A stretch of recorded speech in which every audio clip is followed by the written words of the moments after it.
Gigi reading FoodWISE. I have a few paragraphs left on the organic question mark section in part 1, our shared world of food and farming. On balance, I'd rather buy a Honeycrisp apple from a local farm that I know than an organic Braeburn apple from New Zealand, even if my neighbor isn't certified organic. A local farm that might use some chemical sprays on its apples or that just can't afford official organic certification fits in better with my idea of FoodWISE. Think about the environmental impact generated from shipping apples halfway around the world. Some observers question the resiliency of relying on such international transport. I won't say some, I'll say many, although the extent of that environmental impact is contested. Food decisions are often about connection, being connected to the place where you are, and directly supporting the best practices you can. What I call true blue is often better than global green. Buying that imported apple just makes me think of how many small local farmers here I'm helping put out of business. My local apple orchard or dairy farm contributes to the local economy. That in part pays for my kids' public high school.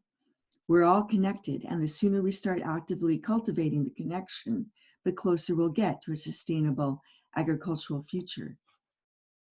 The connection to community is a major part of my FoodWISE choices. Admittedly, local isn't everything. Communities consisting of small-scale farms may themselves be producing significant amounts of pollution, but the chances that such pollution is visible and known are greater. Relishing the fresh produce we can enjoy from our local farms, as well as questioning the farming practices producing it, are possible when we know the farm and farmer where we got our food.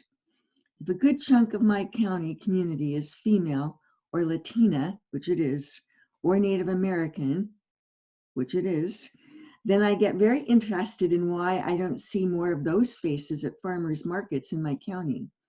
I then support as best I can beginning farmer programs called farm incubators that develop a more diverse farming community where I live. And the next section is called efficiency and sustainability question mark. But I'm going to leave it at that for tonight and just highlight this idea of true blue versus global green. And that suggests something about greenwashing too. That comes with labeling and marketing for corporate green products, which I talk about elsewhere in the book, and just how important it is to value local. And it is about connection, and it is about trust, which is implied in connection, and connection fosters trust too. So I read an interesting article about events happening with the University of Alaska system and the furloughing for 8 days or 10 days of top administrators. This to me is a good example of practical wisdom. It's a very brave and bold thing to do, and it's the kind of thing that we need to be doing as part of our planning for reduced budgets.